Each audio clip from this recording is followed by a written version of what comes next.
Bueno, ya les decía, respecto de los militares, han aprendido en Santa Cruz a 10 militares y a un oficial de las Fuerzas Armadas. ¿Haciendo qué?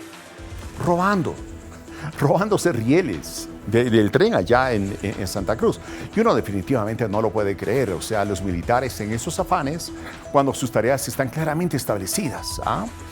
Eso ha ocurrido, reitero, en Santa Cruz en las pasadas horas. 10 soldados y un oficial, ¿no? Ocurrió en Montero. Tras la requisa a 2 motorizados, los policías que estaban haciendo un patrullaje por el lugar encontraron 11 pedazos de rieles, además de un tanque de oxígeno y una garrafa que utilizaban para cortar los fierros. Estos 10 soldados, entre ellos un menor de edad y un oficial, han sido capturados por la policía, acusados de estar involucrados en ese robo de rieles. ¿Sabe de qué tramo? Guavirá a Subí.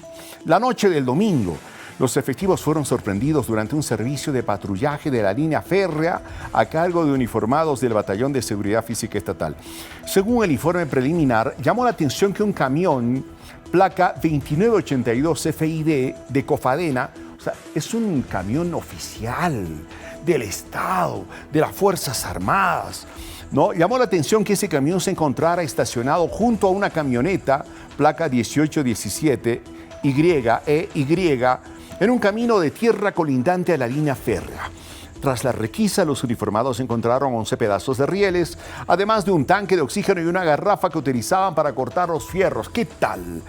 Las rieles pertenecen a la unidad técnica de ferrocarriles. La Fuerza Especial de Lucha contra el Crimen de Montero procedió a la aprehensión de esos soldados y de ese oficial. ¿Qué tal? O sea, soldados bolivianos, militares, robando rieles en Montero. Es para no creerlo, ¿verdad? Y claro, esperemos que esta vez salgan algunos altos mandos de las Fuerzas Armadas. No salen jamás para dar la cara por este tipo de cosas. Y el ciudadano espera que ese uniforme sagrado de nuestra patria, de nuestras Fuerzas Armadas, sea respetado como debe ser. No usarlo para robar. Lo ocurrido ahora debe obligar a un precedente. Aunque decimos cada vez lo mismo, ahora parecemos tan repetitivos. Ya ustedes deben estar cansados. ¿Qué habla este periodista? Si saben que esos militares van a salir libres, no va a pasar absolutamente nada, que el comandante no va a aparecer, no va a decir nada, van a apostar todo porque se desinfle el caso rápidamente. Ojalá y no sea así. Triste por lo ocurrido, triste por esta nueva mancha a ese uniforme de las Fuerzas Armadas del Estado que debería ser respetado, no mancharlo jamás, pero bueno, ahí está, esa es la realidad. Y decían los mensajes de la gente que ya se enteró respecto de esto, no, pero ¿cómo es posible que las Fuerzas Armadas estén cometiendo ese tipo de irregularidades o hay esas arbitrariedades, irregularidades en las Fuerzas Armadas cuando son los grandes privilegiados en el Estado boliviano? ¿No? Jubilaciones, decíamos, al 100%, otros beneficios que algunos militares los merecen. Y en eso hay que ser completamente claros. No, militares especializados, esos que están en el CITE, se van a Salandita, están trabajando en las fronteras esforzadamente, lejos de sus familias, yéndose de un lugar a otro, lo merecen.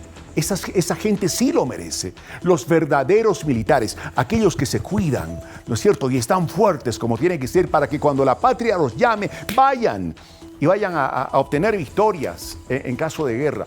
Pero aquellos otros militares de oficina, ¿no es cierto? Que paran muchos de ellos en los casinos, que no saben exactamente o nadie sabe exactamente qué es lo que hacen. Hay miles de administrativos en todo el país. Bueno, algunos de ellos harán un gran trabajo, pero muchos de ellos no, y lo saben. Los militares lo saben. Pero qué triste que esto ocurra. ¿Saben que esta noticia va a dar vueltas al mundo? Soldados bolivianos y un jefe militar robando rieles del ferrocarril en un camión oficial de las Fuerzas Armadas. No, esto es serio. Esto es bastante serio.